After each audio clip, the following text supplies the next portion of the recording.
Bismillahirrahmanirrahim. Selamat pagi. Assalamualaikum warahmatullahi wabarakatuh. Untuk kesempatan kali ini kita akan melanjutkan pembahasan kita tentang statistika. Dan pada kesempatan ini kita akan membahas tentang konsep korelatif dan komparatif dalam statistika. Pada dasarnya, dalam statistika dikenal dengan istilah yang disebut dengan ukuran asosiasi, yang menyatakan besarnya hubungan antara dua atau lebih variabel. Apakah hubungan itu dimaksud? Nah, ukuran asosiasi nanti dikelompokkan menjadi dua, yaitu untuk korelatif atau correlation dan komparatif atau comparison. Metode korelatif di sini disebut korelatif berupa metode yang menyatakan ukuran keeratan antara dua atau lebih variabel. Jadi misalnya nanti ada variabel usia dan berat badan atau usia dan tinggi badan, akan dicari keeratannya, ukuran keeratannya. Jadi semakin erat hubungannya, maka dengan bertambahnya nilai suatu variabel itu akan diikuti dengan bertambah atau berkurangnya nilai dari variabel yang lain. Nah, itulah korelatif. Kemudian yang kedua ada metode yang disebut dengan metode komparatif. Di sini komparatif artinya perbandingan, sehingga kita akan melihat bahwa di sini bisa dibaca bahwa metode komparatif berupa metode yang menyatakan perbandingan nilai antara dua atau lebih variabel. Nah, sehingga di sini lebih banyak digunakan untuk melakukan pengujian pada misalnya nilai di kelas A dan kelas B akan dibandingkan. Efektivitas suatu perlakuan untuk satu kelompok tertentu diberikan perlakuan tersebut dan kelompok lainnya diberikan perlakuan yang standar. Nanti akan dilihat efektivitasnya seperti apa dibandingkan apakah perlakuan yang model baru itu akan lebih baik dari perlakuan model yang lama. Nah, inilah komparatif, yaitu membandingkan. Sehingga ada beberapa hal yang bisa diperhatikan. Kalau korelatif, kita akan mencari ukuran keeratannya. Nah, seberapa erat? Nah, jika semakin erat, artinya satu variabel nilainya naik, misal usia naik misalnya dan satu variabel misal tinggi badan, nah nanti apakah tinggi badannya akan naik atau turun. Jadi misal satu naik, satunya akan ikut naik atau ikut turun, tidak tetap. Nah, itulah semakin erat. Nah, semakin tidak erat artinya meskipun satu variabel nanti mau naik ataupun turun, satu variabel yang lainnya itu tidak akan ikut-ikutan naik atau turun, biasa-biasa saja seperti itu. Nah, kalau seperti itu disebut dengan metode yang korelatif. Nah, metode-metode untuk mengukur keeratan hubungan antara dua atau lebih variabel disebut metode korelatif. Nah, yang kedua adalah komparatif, akan dibandingkan dua kelompok atau lebih. Nah, metode-metode yang kita bisa mencari perbandingannya apakah nanti lebih besar, lebih kecil, atau sama saja antara dua kelompok atau lebih, itu disebut dengan metode komparatif. Berdasarkan suatu sumber beberapa prinsip dasar untuk membedakan dan memilih. Jadi untuk membantu kita untuk membedakan antara yang digunakan adalah metode komparatif atau metode korelatif. Kita bisa melihat dengan beberapa hal, yaitu cari saja nanti apakah itu berupa korelasi atau komparasi. Nah, biasanya dalam studi kasusnya atau kasus yang dihadapi itu kita sudah bisa menentukan, kalau membandingkan berarti kita mencari komparasinya, perbandingan. Kalau korelasi misalnya apakah ada hubungan antara makan sambal dengan sakit perut, nah itu namanya korelasi. Korelasi. Tapi kalau misalnya Adakah perbedaan antara yang makan sambal dengan 5 cabai dengan yang makan sambelnya dengan 20 cabai? Nah, itu kita sudah membandingkan ya. Satu kelompok diberikan 5 cabai, satu kelompok diberikan 20 cabai. Nah, itu namanya komparasi. Nah, sekarang kita lihat bahwa poin kedua, korelasi adalah cara mencari ukuran asosiasi dengan outputnya berupa koefisien korelasi. Nah, di sini ada output koefisien korelasi. Nantinya koefisien korelasi itu nilainya antara -1 sampai +1 dan melewati angka 0 ya. Semakin mendekati angka 1, baik negatif maupun positif, itu semakin kuat.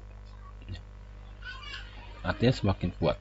Tetapi semakin mendekati angka 0 ya, itu artinya korelasi semakin lemah.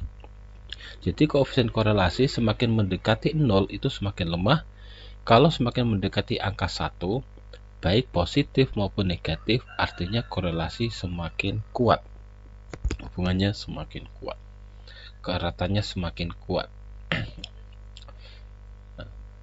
Berhubungan dengan ini, jika yang nanti terpilih ukurannya adalah mendekati 1 di mana adalah positif, maka korelasi misalnya korelasi dari dua variabel A dan B, jika nilai A naik, maka nilai B ikut naik, juga naik.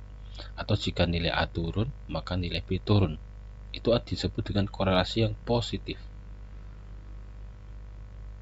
Satunya lagi, jika mendekati -1, yaitu korelasi yang nanti disebut dengan negatif ya. Korelasinya negatif. Ini berkebalikan ya. Jika A nilainya naik, maka B nilainya turun. Atau jika A nilainya semakin kecil atau semakin turun, maka B nilainya semakin naik. Nah, itu disebut dengan korelasi yang negatif. Tetapi jika mendekati 0, itu adalah korelasinya lemah. Bahkan kalau benar-benar 0, itu tidak ada korelasi. Selanjutnya metode yang komparasi ya. Tadi korelasi sudah, sekarang komparasi ya. Yaitu cara untuk mencari ukuran asosiasi dengan output berupa perbandingan atau selisih.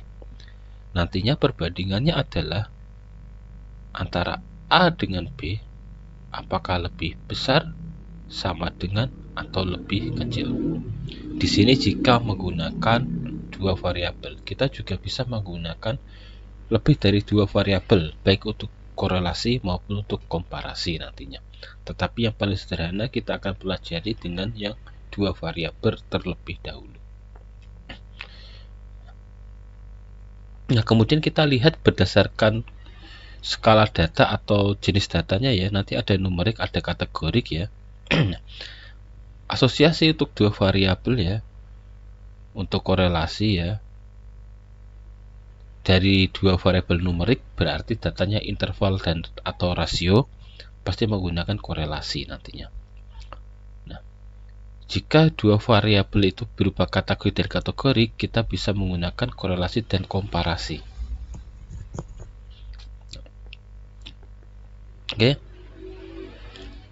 Nah, jadi kalau numerik kita pasti bisa menggunakan korelasi, atau kita bisa melakukan perbandingan juga dengan uji T sebenarnya. Sedangkan jika kategorik dan numerik, kita juga bisa menggunakan korelasi dan komparasi. Nanti kita akan lihat. Ini sebenarnya bisa juga dengan komparasi. Oke. Nah, jika nanti ada korelasi dan komparasi keduanya dapat digunakan, kita bisa tergantung dengan bagaimana di bidang yang Anda nanti geluti itu umumnya digunakan apa yang digunakan ya. Nah, nanti istilahnya sesuaikan saja ya. Nah, kemudian di sini adalah semacam ilustrasinya. Nah, jika kita nanti menggunakan metode korelatif, itu digunakan untuk kasus-kasus yang ingin tahu seberapa erat antara variabel A dengan variabel B ya. Ini nantinya akan ada hasilnya adalah koefisien korelasi. Seperti yang sudah diceritakan sebelumnya, nilai koefisien korelasi itu antara -1 sampai +1 ya. Semakin mendekati 1, itu semakin kuat, semakin mendekati 0 itu semakin lemah. Nah, itu namanya korelasi. Baik nanti untuk data kategorik maupun numerik itu terdapat metode korelasinya masing-masing ya. Kita nanti akan lihat. Sedangkan komparasi ya, misal ada komparasi, kita membandingkan dua kelompok, dua grup, dua perlakuan ya, dan seterusnya. Itu tujuannya adalah membandingkan apakah kelompok A nilainya lebih besar dari B, kelompok A ini sama saja dengan kelompok B, atau kelompok A bahkan nilainya justru lebih kecil daripada kelompok B. Biasanya di sini digunakan untuk membandingkan suatu perlakuan tertentu ya, perlakuan atau treatment, atau ada produk atau misal ada obat baru yang akan diujikan ya. Itu apakah lebih efektif atau tidak. Kurang lebih seperti itu biasanya. Ada suatu perlakuan atau treatment yang dikenakan, atau ada produk baru yang akan diperkenalkan, akan dilihat efektivitasnya apakah lebih baik dari produk yang standar atau dari perlakuan yang standar atau tidak. Nah, inilah komparatif. Tentunya bagaimana itu dilakukan nantinya sesuai dengan bidangnya masing-masing ya, bagaimana tata cara perlakuan penelitiannya. Di sini untuk membandingkan. Secara sederhana beberapa hal yang perlu diperhatikan adalah skala pengukuran data yang pertama. Ingat kemarin ada nominal, ordinal, interval, dan rasio. Itu cukup penting karena sangat penting justru karena di sini ya untuk memilih uji yang tepat. Kemudian jenis hipotesisnya nanti ya, apakah tadi ya kita menggunakan satu variabel, dua variabel, lebih dari satu variabel dan lebih dari dua variabel dan sebagainya. Tujuan penelitiannya disesuaikan dan bidang penelitian masing-masing. Di sini sesuai dengan bidang dari penelitian yang akan dijalankan atau dilakukan. Kurang lebih seperti ini ya untuk beberapa bentuk hipotesisnya. Nah, seperti kita lihat, kalau kita sudah menemukan atau melakukan penelitian yang berhubungan dengan korelasi ataupun komparasi, itu pasti melibatkan lebih dari satu variabel atau minimal melibatkan dua variabel. Itu yang mesti diperhatikan. Dalam metode korelatif, apakah nanti kita akan menggunakan dua variabel atau lebih dari dua ya, 3, 4, 5 dan seterusnya, itu metodenya sama semuanya. Kita bisa menggunakan beberapa metode. Untuk skala data yang nominal ya, metode korelatif yang digunakan adalah koefisien kontingensi. Ini biasanya kita bisa menggunakan tabulasi silang ya, tabulasi silang cross tab ya, tabulasi silang nanti, atau kita akan mengenal odds ratio, risk relatif, dan teman-temannya. Itu biasanya digunakan juga untuk ujinya, yaitu uji chi-square juga ya, chi-square. Ini untuk koefisien kontingensinya. Bisa menggunakan tabel silang atau namanya juga disebut juga dengan tabel kontingensi. Nah, di sini ya, tabel kontingensi. Itu jika skala datanya berupa skala data nominal. Itu untuk yang korelatif atau hubungan asosiasi. Contoh tadi ada yang makan sambal ya atau tidak, nanti dihubungkan dengan sakit perut ya, misal sakit perut.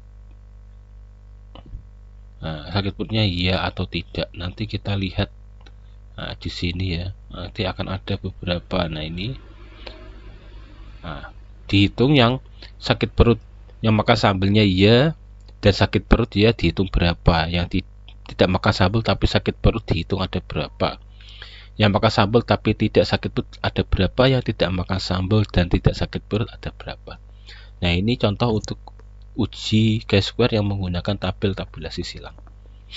Ini untuk yang metode korelatif. Jadi kita akan mencari hubungan antara makan sambal dengan sakit perut, misalnya begitu. Kemudian untuk korelatif yang berupa data ordinal. Nah, ini ingat data ordinal adalah seperti nominal ya, tapi sudah ada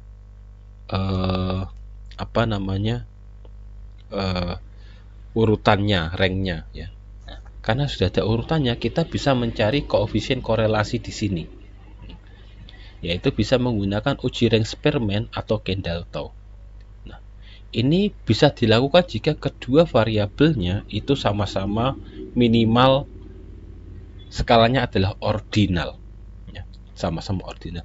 Jika ada dua variabel, nantinya Anda punya dua variabel, yang satu nominal, yang satu ordinal, maka kita tidak bisa menggunakan Spearman rank correlation, tapi kita akan kembali menggunakan koefisien kontingensi di sini ya. Nah, gitu. Jadi seperti itu. Tapi minimal dua-duanya ordinal. Nah, kita menggunakan ini. Kemudian jika data adalah interval atau rasio, kita bisa menggunakan Pearson product correlation. Syaratnya adalah kedua variabelnya itu adalah berskala interval atau rasio. Jika salah satunya ordinal, misalnya ya, kita kembali menggunakan Spearman rank correlation. Jika salah satunya nominal, ya nanti digunakan beberapa teknik dulu ya. Salah satunya kita nanti setelah dilakukan beberapa penyesuaian data, kita bisa menggunakan koefisien kontingensi ini lagi. Inilah metode korelatif. Nah, kurang lebih seperti itu. Kemudian jika komparatif, baik nanti dua variabel maupun lebih dari dua variabel, nah, kita bisa melihat secara umum ya, untuk skala data nominal kita bisa menggunakan uji McNemar atau uji sign test atau uji tanda. Nah, baik untuk yang membandingkan dua data berpasangan.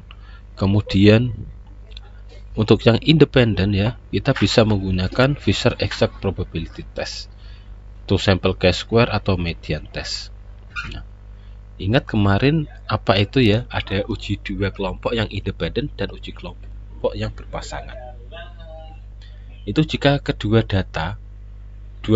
variabelnya bertipe nominal atau dua atau lebih bertipe nominal. Kita lihat yang lebih dari dua variabel ya, di sini ya. Ini bisa menggunakan sample chi-square ya, sama-sama ya, atau uji Cochrane Q. Nah, ini untuk yang dua variabel, lebih dari dua variabel. Pada dasarnya mau dua variabel atau lebih itu bisa digunakan ya ketika ya skala datanya nominal dengan nominal minimalnya. Kemudian jika ada kedua variabel atau lebih dari dua variabel tersebut bertipe ordinal, bisa menggunakan sign test untuk yang berpasangan. Untuk yang independen bisa menggunakan Mann-Whitney. Untuk yang lebih dari dua, untuk yang berpasangan bisa menggunakan Friedman-ANOVA, yaitu uji ANOVA yang tipe Friedman, atau yang kalau dua lebih dari dua, kita bisa menggunakan Kruskal-Wallis. Lebih dari dua variabel yang independen bisa menggunakan uji Kruskal-Wallis. Nah, untuk 3, 4, 5 dan seterusnya. Nah, ini syaratnya memang minimalnya nanti ordinal. Meskipun nanti ya untuk Kruskal-Wallis kita juga bisa menggunakan di sini ya. Nah, tetapi ingat Kruskal-Wallis adalah karena Kruskal-Wallis itu membutuhkan rank ya, jadi tidak bisa sebenarnya ya. Kita harus melakukan khusus ya, ini untuk chi-square berarti. Meskipun beberapa kadang di literatur memungkinkan bisa ya, tetapi lebih tepatnya Kruskal-Wallis untuk tipe data yang ordinal. Ini sama ya, jadi ada Wilcoxon match, uji rank berpasangan Wilcoxon. Nah, ingat jika ada salah satu datanya itu nominal, maka kita langsung menggunakan uji-uji di nominal ya. langsung kita gunakan di nominal ini nantinya. Tapi jika kita bisa mendapatkan kedua tipe data minimal ordinal, langsung kita bisa lihat di sini ya tabelnya, gunakanlah uji-uji sebagai berikut. Nah, kemudian untuk interval dan rasio, nah ini secara metode sangat sederhana karena pilihannya nanti kita tinggal jika berupa dua variabel ya. Nah, kita bisa menggunakan uji T berpasangan untuknya dua variabel berpasangan ya, atau uji T independen jika kedua variabelnya independen. Nah, atau untuk yang lebih dari dua variabel, kita bisa menggunakan uji ANOVA yang parametrik ya. Nah, uji ANOVA yang parametrik. Untuk yang uji ANOVA yang untuk data yang berpasangan lebih tepatnya namanya uji ANOVA pengukuran berulang ya. Pengukuran berulang. Nah, repeated measure ANOVA. Nah, kurang lebih seperti ini secara umum kita bisa mengelompokkan apakah ini nanti berupa komparatif, kita membandingkan dua atau lebih variabel, atau korelatif, kita ingin mencari keeratan hubungannya antara satu variabel dengan variabel yang lain. Dan juga perlu diperhatikan skala datanya, karena ujinya nanti akan menyesuaikan. Uji yang digunakan atau metode yang digunakan akan menyesuaikan. Oke, terima kasih ya. Kurang lebih seperti ini untuk pembahasan tentang metode, konsep korelatif dan konsep komparatif dalam statistika ya. Nah, lebih mudahnya tadi memang intinya komparatif kita akan membandingkan dua atau lebih kelompok atau grup. Sedangkan korelatif kita akan mencari hubungan keeratannya. Apakah tadi contohnya makan sambal dan sakit perut, apakah makan sambal akan mempengaruhi sakit perut? Nah, mempengaruhi sakit perut atau tidak? Apakah kurang tidur akan mempengaruhi mengantuk? Nah, itu bentuk yang korelatif. Nah, komparatif membandingkan dua variabel seperti tadi, apakah suatu treatment atau perlakuan baru atau produk baru itu lebih efektif daripada treatment atau perlakuan atau produk yang standar saat ini. Contohnya seperti itu. Nah, oke, kurang lebih seperti itu. Jika ada sesuatu nanti bisa didiskusikan lebih lanjut. Terima kasih atas perhatiannya. Selamat pagi. Wassalamualaikum warahmatullahi wabarakatuh.